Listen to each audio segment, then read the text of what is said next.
Olá, alunos! Ao longo dessa semana vamos falar de coisas muito interessantes, um pouco difíceis, né? Mas de qualquer maneira nós vamos abordar a física quântica, o que é a física quântica, vamos falar de teorias quânticas, porque existem 3 teorias quânticas, né? Alguns conceitos básicos, vamos falar da mecânica quântica, da equação de Schrödinger e, finalmente, a estrutura quântica dos átomos. Vamos começar, né, falando sobre o que estava acontecendo até o ano de 1900. Os físicos, até esse ano, estavam absolutamente satisfeitos com a explicação que eles davam a partir das teorias como a mecânica clássica, o eletromagnetismo clássico, a ótica, a termodinâmica e assim por diante. Mas, por outro lado, já em 1900 se sabia que a física clássica não dava conta de explicar todos os fenômenos. Isso até 1900, 3 fenômenos não podiam ser explicados à luz da física conhecida até aquele ano. O espectro discreto do átomo de hidrogênio, a radiação do corpo negro e o efeito fotoelétrico. Só 3, mas isso incomodava os físicos. Porque nem todos os fenômenos agora podiam ser explicados à luz da física clássica, aquela física conhecida até o ano de 1900, como eu disse antes, né? Hoje sabemos que nós devemos dividir os fenômenos em 2 categorias.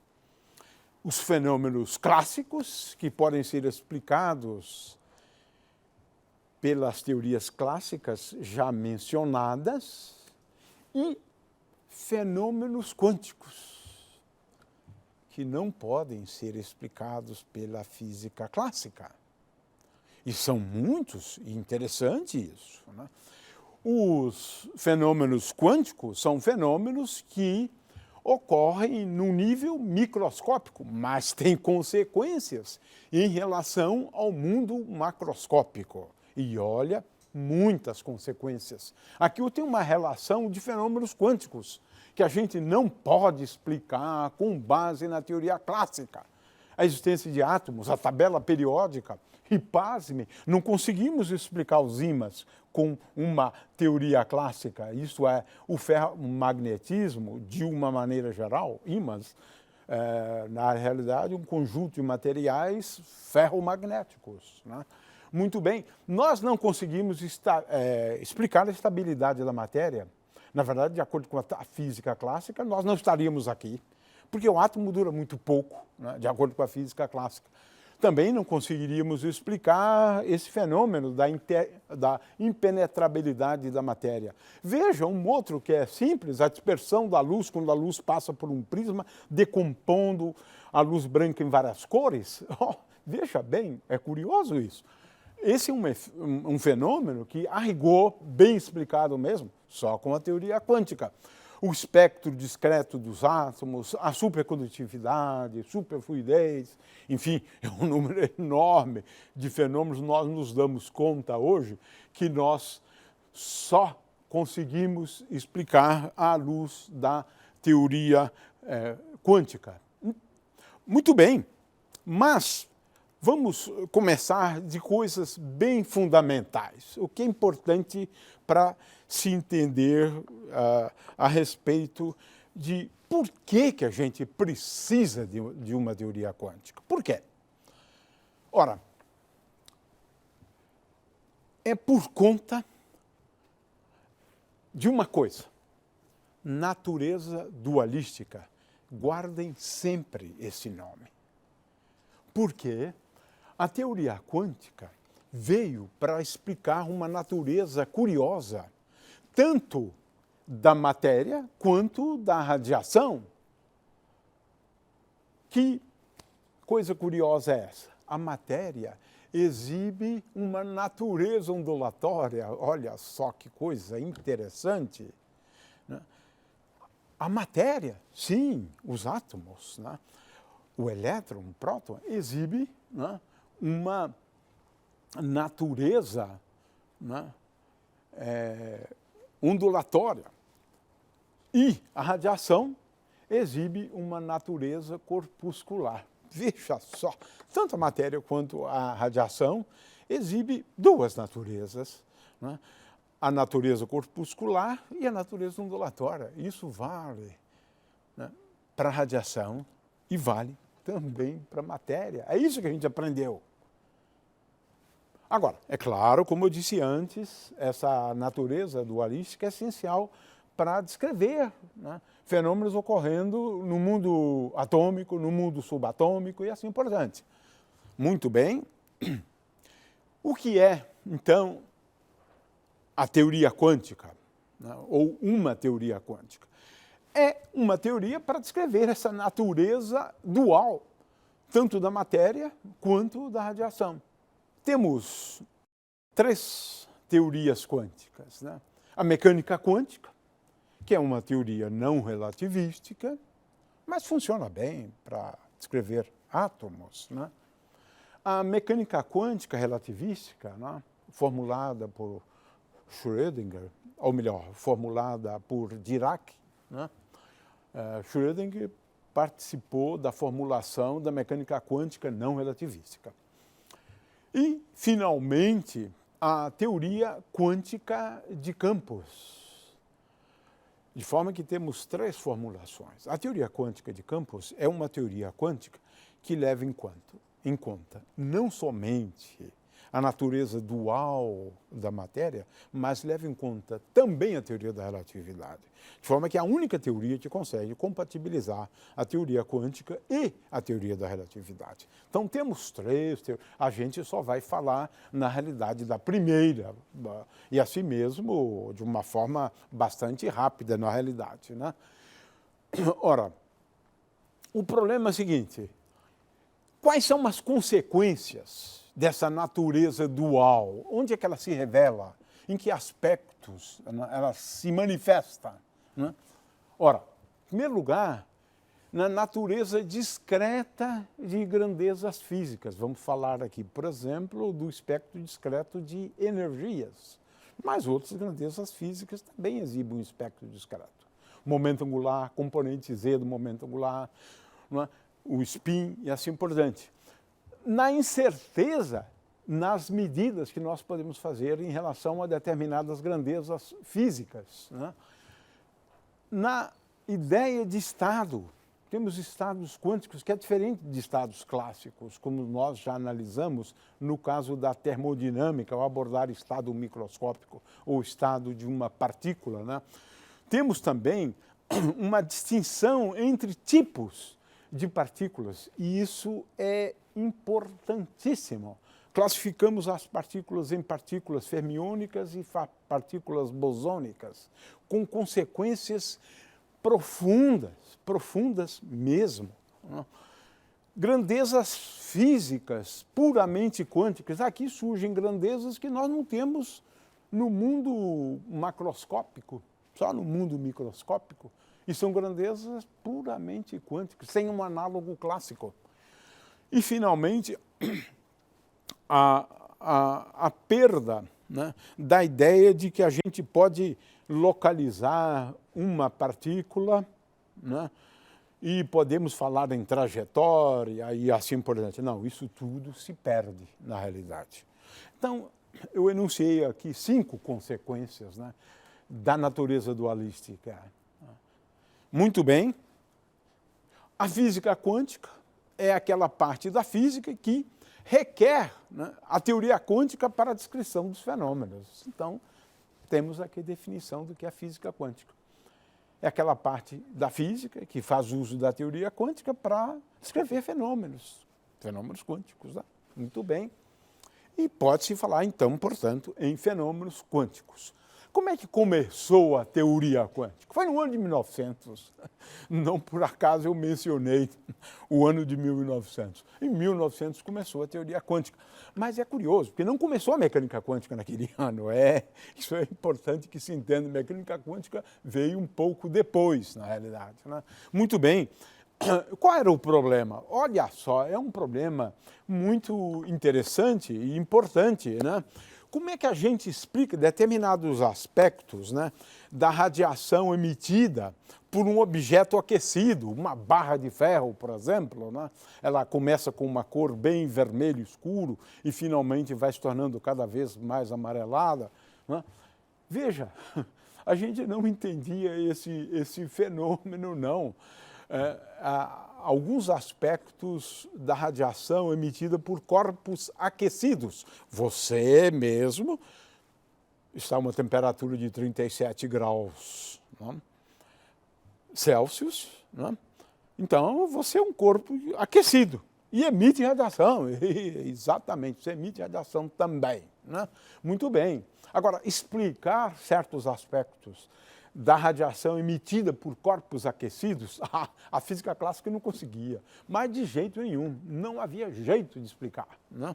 Muito bem, temos aqui o problema da radiação emitida. Qual era o problema na realidade? Bom, existem 2 ou 3 que estão relacionados a esse, né? Mas o problema básico, né, é de você, digamos, explicar a intensidade da radiação emitida para cada comprimento de onda, né, ou para cada frequência, né? Então você tem uma distribuição desse tipo aqui quando a gente leva em conta o comprimento de onda, típico para um corpo de 3.000 graus, 4.000 graus, 5.000 graus, 6.000 graus, 7.000 graus. Veja que é diferente a forma da curva. Em princípio, onde ocorre o máximo da intensidade é uma coisa importante para a gente descrever. Então, veja, é um fenômeno curiosíssimo, bonito e importante. Por exemplo, o Sol, né? O Sol é um corpo que está a 6.000 graus Kelvin e ele produz uma radiação eletromagnética e a gente gostaria de entender, né, o comportamento dessa radiação eletromagnética. Uma coisa que se sabia é que a intensidade total, como quando eu somo sobre todas as frequências, a intensidade total ela pode ser escrita sob essa forma. É a lei de Stefan Boltzmann. Sigma é uma constante de Stefan Boltzmann, vezes a temperatura, a 4ª potência, né? Uma outra coisa também que se sabia é essa lei conhecida como lei de Wien, né? Onde ele propunha que o máximo da intensidade ocorre para uma frequência, a frequência associada ao máximo da intensidade, e essa frequência se desloca com a temperatura, por isso que é conhecida como lei de deslocamento de Wien. Por quê? Essa frequência máxima, ela depende linearmente com a temperatura. Era uma lei que era conhecida, né? Muito bem, eis que vem aqui agora o problema para calcular, né, aquele espectro. O problema básico era como determinar a energia média de osciladores, né, a uma determinada temperatura T. Ora, se sabia que essa energia média era igual à probabilidade de você encontrar a energia E, a temperatura T, vezes E, né? Porque eu tenho a probabilidade, né? O valor médio é igual à probabilidade vezes E somando sobre E. Esse era o problema, né? Eis que Planck fez uma proposta revolucionária. E aqui começou a teoria quântica. Por quê? A proposta dele é o seguinte: não, essas energias, né, clássicas, elas só aparecem em quântum. Olha aí a razão do nome teoria quântica. Ele propôs que a energia, né, daquele sistema que era entendido como um sistema de osciladores, essa energia poderia ser escrito, ou deveria ser escrito como N é um número inteiro. A energia deveria aparecer em quântons. Quantum, sim. Quantum é a quantidade elementar de energia. Quanto de energia é H-Ni. Quem é Ni? É a frequência. Já estávamos falando da frequência da radiação emitida. Ni se refere à frequência. E H era uma constante que ele estava introduzindo e que depois se pode ver que deve assumir esse valor de 6,6 vezes 10 a menos 34 joules vezes segundo. Muito bem, temos aqui uma proposta de quantização, é por isso que é quantum, de quantização, energia quantizada em quantums, né? Muito bem, quantização da energia foi a proposta de Planck, dando origem à teoria quântica, introduzindo uma das constantes fundamentais da física, que é a constante de Planck. Muito bem, agora feitas as contas, você obtém essa expressão aqui em amarelo. Quer dizer, eu tenho aqui a intensidade como função da frequência da radiação, né? E tem essa expressão. Claro que Planck ganhou o prêmio Nobel, merecidamente, né, por ter elucidado, mas ainda ficava uma questão. Por que N vezes H vezes Ni? Né? Por que isso? Ora, isso aí quem acabou explicando foi Einstein, que propôs, né, como já explicamos isso antes, né, de que a luz deveria exibir um comportamento corpuscular. Então, o quantum que o Planck estava se referindo, na verdade, era o quê? É o quantum da radiação, que é o fóton. E um fóton tem energia igual a H vezes Ni. Já vimos isso antes, né? De forma que energia é igual a Hν, onde essa energia é energia de um fóton.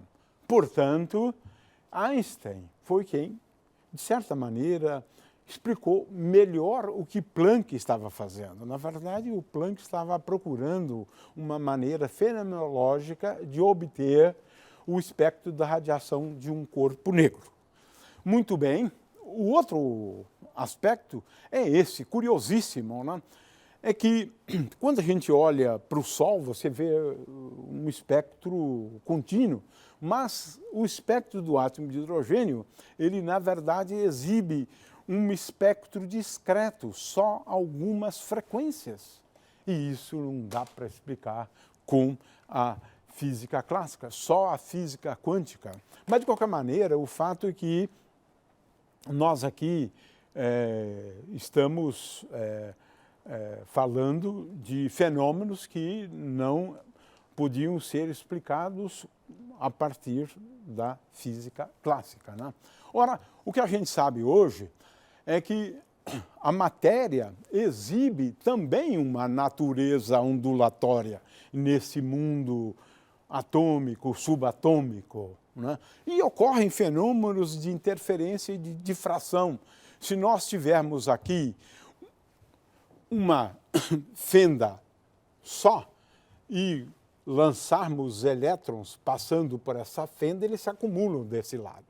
Se nós tivermos essa outra fenda aberta, os elétrons se acumulam nesse anteparo, passam pela fenda, se acumulando aqui. Mas se eu tiver as duas fendas, isso é uma experiência que, na verdade, nunca foi feita, mas a gente pode fazer simulações, né, a respeito dessa experiência. O que você vai ver? Máximos e mínimos de intensidade, não da luz, mas em termos do acúmulo de partículas, né?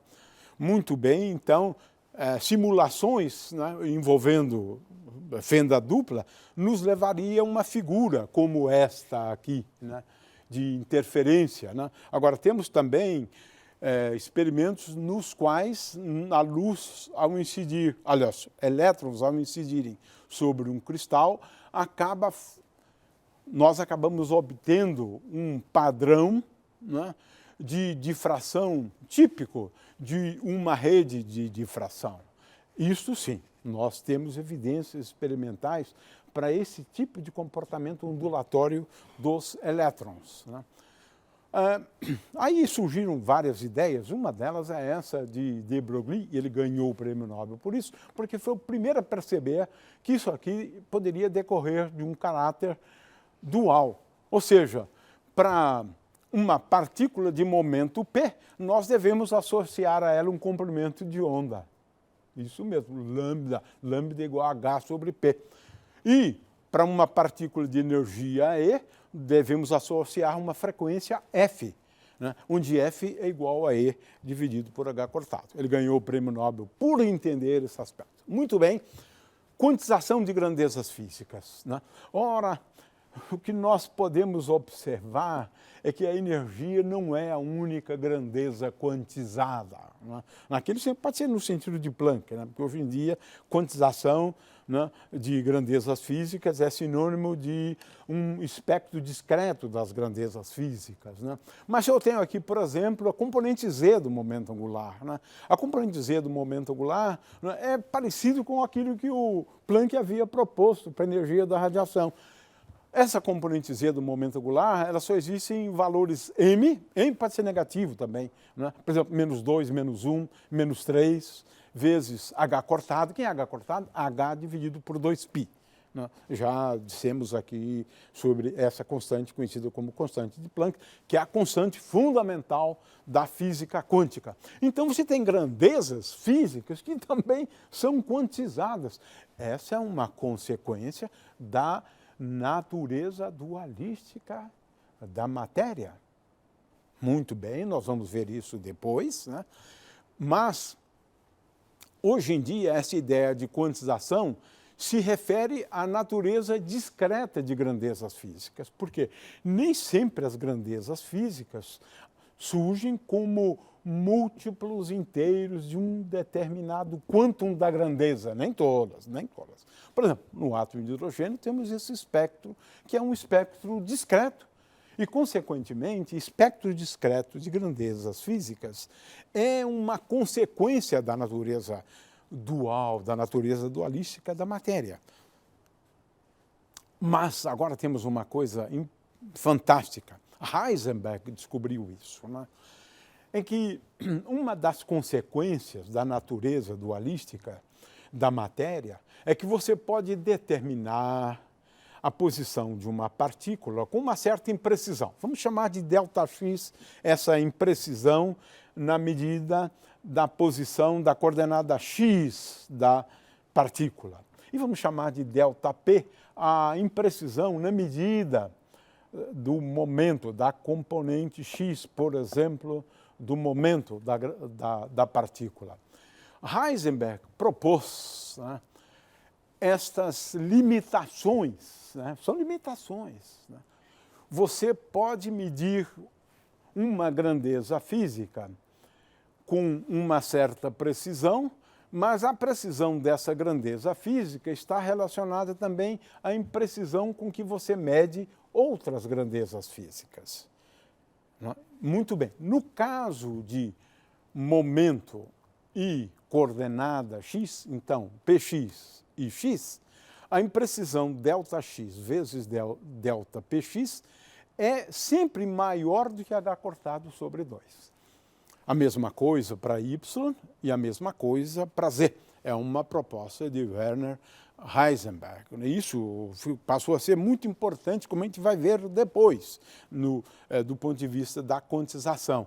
O fato é que se você, na física quântica, souber a posição de uma partícula com absoluta precisão, você vai ter uma imprecisão total. Você nunca vai saber qual é o momento daquela partícula, porque ΔPx deve ser infinito, porque ΔX vezes ΔPy é maior do que alguma coisa. Ou seja, se você medir uma grandeza física com absoluta precisão, isso tiver uma limitação em relação à medida de outras grandezas físicas com absoluta precisão. Muito bem, isso é uma coisa típica, né? Típica é uma consequência da natureza dualística da matéria, né? Você perde também a ideia de localização de uma partícula. De fato, nós vamos ver depois que elétrons num átomo, eles podem existir só em determinadas regiões do espaço conhecidas como orbitais, né? De forma que temos aqui, então, a eliminação do conceito de órbita. A gente sabe determinar com que probabilidade você vai encontrar a partícula num certo elementozinho de volume dV, né? O fato é que a gente vai ver isso depois, mas a gente perde esse conceito, né, de acompanhar a posição de uma partícula como função do tempo. Não, isso não existe, né, do ponto de vista da física quântica, né. A gente sacrifica alguns conceitos clássicos, né, como o conceito de trajetória, né. Onde está a partícula, eu vou acompanhá-la. Não é assim. A gente vai ver isso depois quando a gente falar de orbitais, né. Na física quântica, a gente muda o conceito de estado. Na verdade, a gente tem dois tipos de estados. Um estado conhecido como Bra e um estado conhecido como Ket. Então, temos dois tipos de estados na física quântica. E, conquanto na física clássica, o estado de uma partícula é inteiramente caracterizado pela posição dela, pelo momento dela, na física quântica a gente tem que fazer uma opção, já que eu não posso determinar P e R com uma absoluta precisão ao mesmo tempo. Então eu posso ter estados caracterizados pelo momento da partícula com absoluta precisão, né, P, ou estados da partícula com a posição bem definida. Mas nós não podemos ter a mesma coisa, né? Muito bem, de forma que muda um pouco o conceito de estado. Os estados quânticos de um sistema, eles são caracterizados pelos valores de determinadas grandezas físicas, né, que podem ser medidas simultaneamente. Muito cuidado com isso. Nem todas as grandezas físicas eu posso medir com uma absoluta precisão simultaneamente. Por exemplo, eu não posso especificar a componente x, y e z do momento angular ao mesmo tempo. Tenho que escolher, por exemplo, a componente Lz, né? Mas vamos depois falar um pouquinho sobre isso. O fato é que o estado do ponto de vista de um sistema quântico, onde uma partícula, como, por exemplo, um elétron, tem uma energia bem definida, um momento angular, a componente z do momento angular, o quadrado do momento angular, a componente z do spin, né? Então temos aqui grandezas físicas e você pode utilizar o conceito de estado associado a determinados valores de grandezas físicas. Muito bem, isso me leva então à ideia da tabela periódica, como a gente vai ver depois, a estrutura de camadas, subcamadas, né, e orbitais e assim por diante, né? E finalmente grandezas físicas puramente quânticas, né, como o spin. Nós já falamos sobre spin, vamos depois mencionar também. O fato é que, no caso do spin, é uma grandeza física que só pode assumir a componente z do spin dois valores. E não existe isso na física clássica, é uma grandeza que só pode existir dois valores, né? Mais h cortado sobre 2 e menos h cortado sobre 2. Veja que temos aqui grandezas sem um análogo clássico. Sem nenhum análogo clássico, né? Grandezas puramente quânticas por conta do caráter dualístico. E, em função do valor do spin, nós podemos classificar as partículas como sendo bosônicas, aquelas para os quais o spin é igual a 0, 1, 2, 3, um número inteiro, portanto, e as partículas fermiônicas, aquelas para os quais o spin é igual a meio, 3 meios, um número semi-inteiro, né? Muito bem, isso é fundamental, A gente vai ver depois, né, que a tabela periódica, a gente só pode explicar a tabela periódica a partir desse fato, de que o elétron é uma partícula fermiônica, tem spin meio. Esse spin meio diz respeito a S ao quadrado, que se pode provar que é sempre igual a h cortado ao quadrado vezes S mais 1. De forma que S igual a 0 me leva a S ao quadrado igual a 0, né? S igual a 1, eu substituo aqui, vai me levar a S ao quadrado igual a 2 e assim por diante. E é claro que eu posso ter também o caso de semi-inteiros aqui. No caso do elétron, esse S pequeno que está aqui é igual a meio. E a componente Z é igual a m vezes h cortado, onde m é um número que está entre menos s e s. Muito bem, e isso faz muita diferença. As propriedades físicas de um sistema bosônico com bósons é muito diferente de um sistema para o qual nós temos partículas fermiônicas. Tá? Os bósons podem experimentar a condensação de Bose-Einstein. Férmions obedece ao princípio da exclusão de Pauli. A gente vai falar sobre isso, e isso faz toda a diferença para a gente entender uma série de fenômenos, na verdade. Muito bem, spin tem a ver com uma estrutura quântica dos átomos, e nós vamos ver isso depois com mais vagar. E o spin tem a ver com o ferromagnetismo. Então, são grandezas que surgem apenas no contexto da teoria quântica, mas, veja,